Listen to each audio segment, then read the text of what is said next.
Welcome into another special edition of BuffStampede Radio. Adam Munsterteiger, the publisher of BuffStampede.com, joined by somebody that I should have had on this podcast long ago, Brandon McCartney.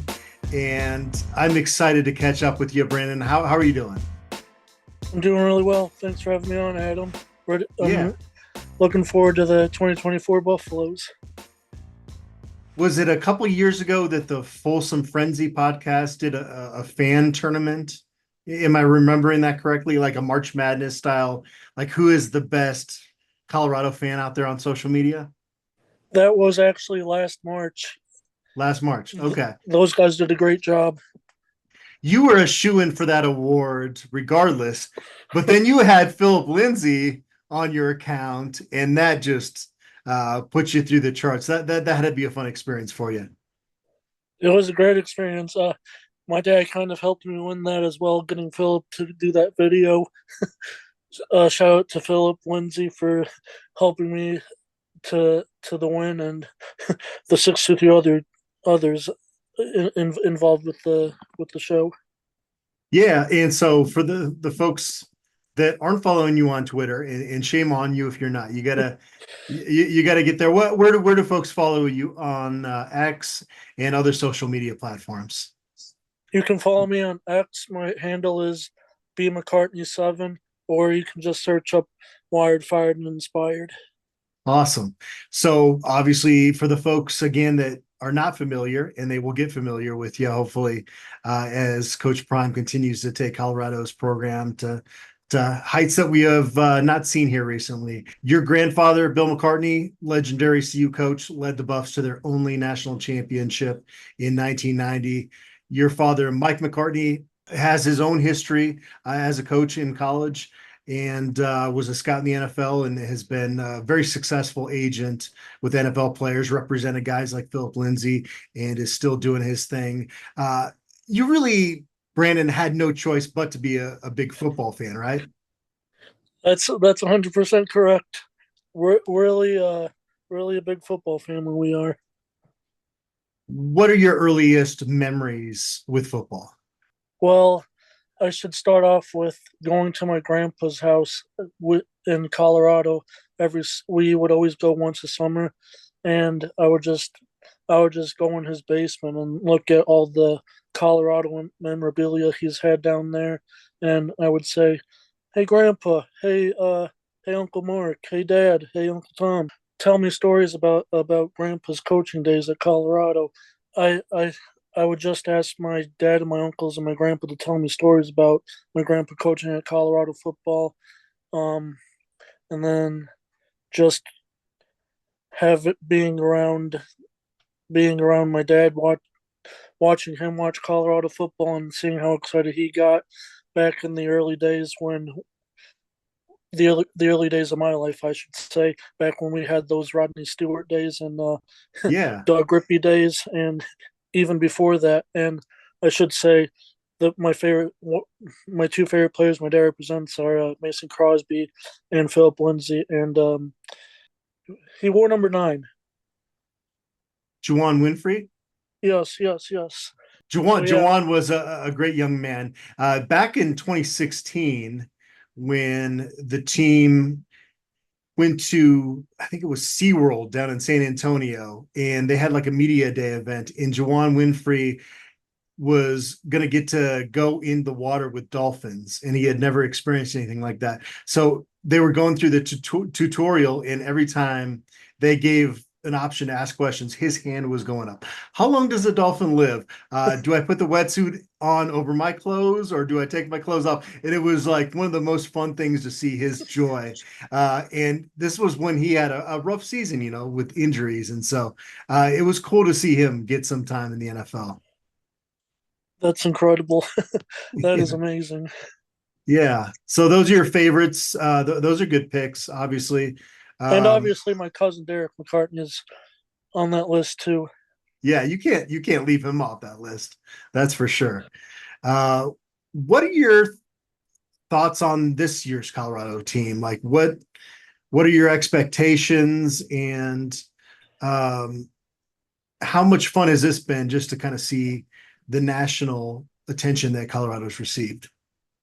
Well, it's been a joy seeing the national attention, but it's also been kind of a little tiresome.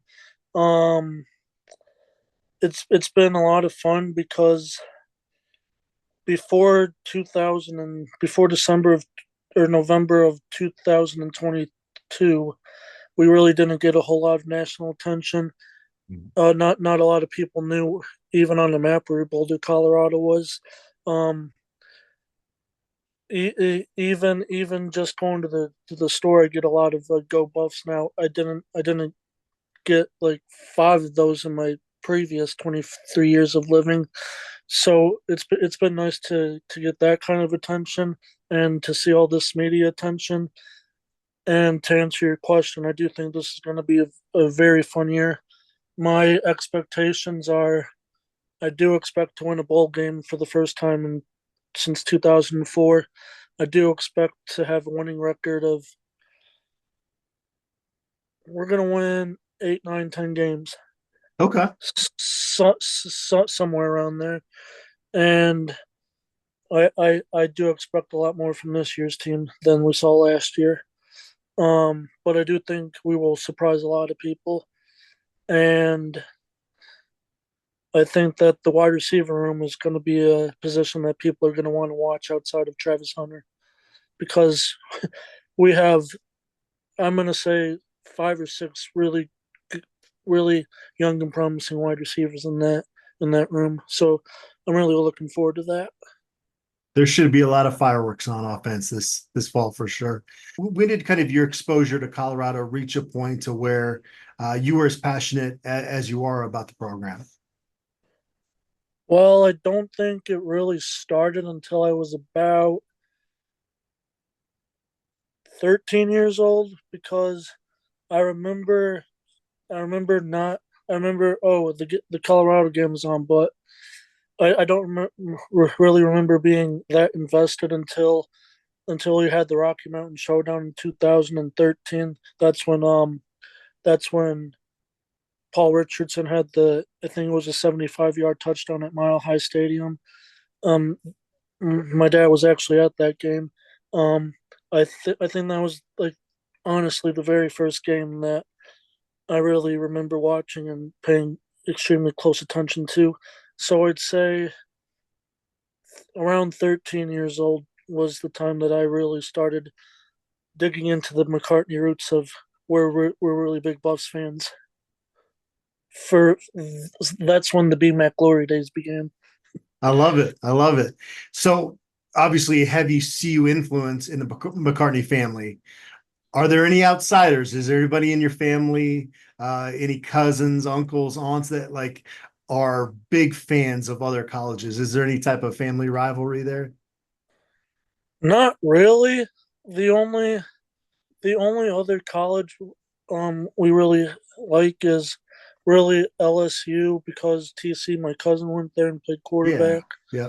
Um, and then really Michigan too because my grandpa was a defensive coordinator there before he came to Colorado in 1982. So, no, to answer your question, there aren't really any family rivalries going on, and I'm thankful for that. If that's the right way to sum it up.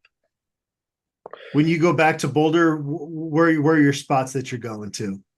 Oh, Pasta J's There you go. is a McCartney family favorite.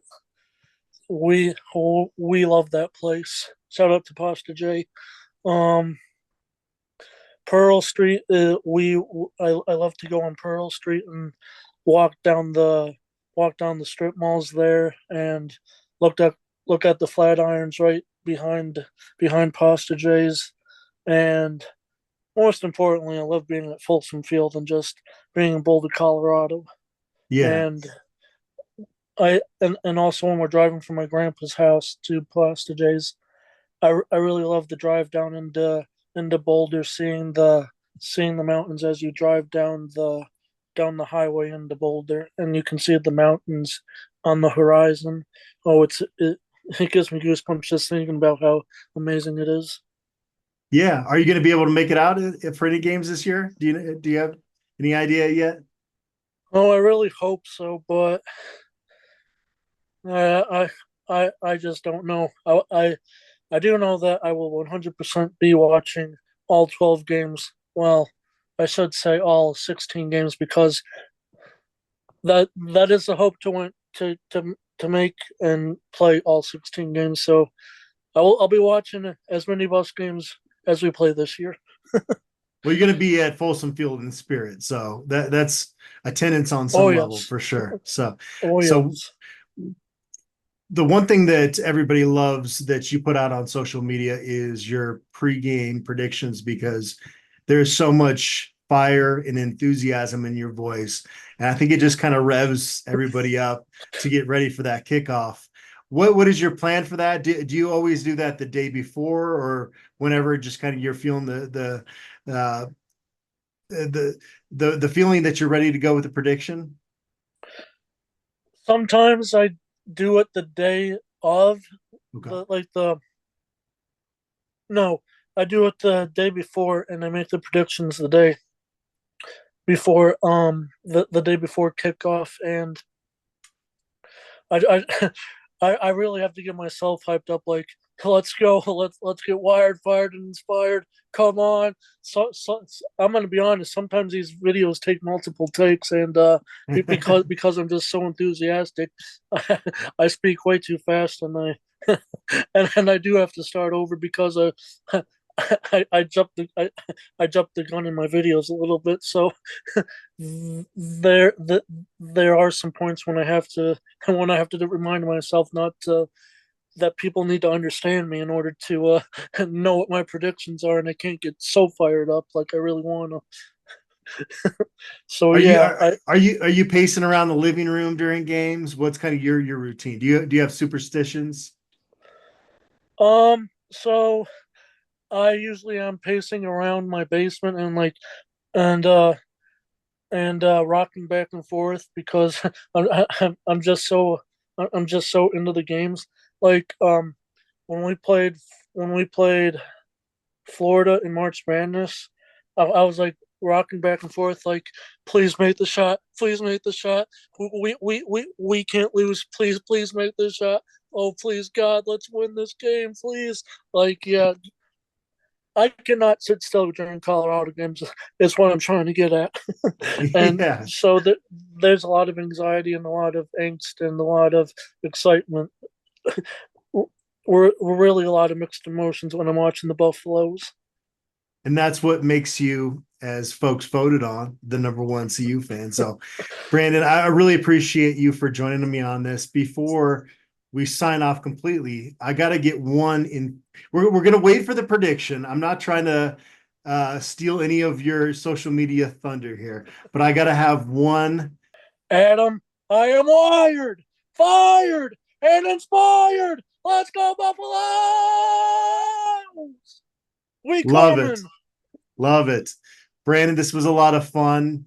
It was fun to connect over Zoom, and we've been chatting over social media for a long time. But when you do come to Boulder, I got to shake your hand and meet you in person. Sound good? I do too. Thank you so much for having me on, Adam. It was a Awesome. blast. Thanks so much, Brandon. We appreciate you, and we appreciate everybody out there for tuning in.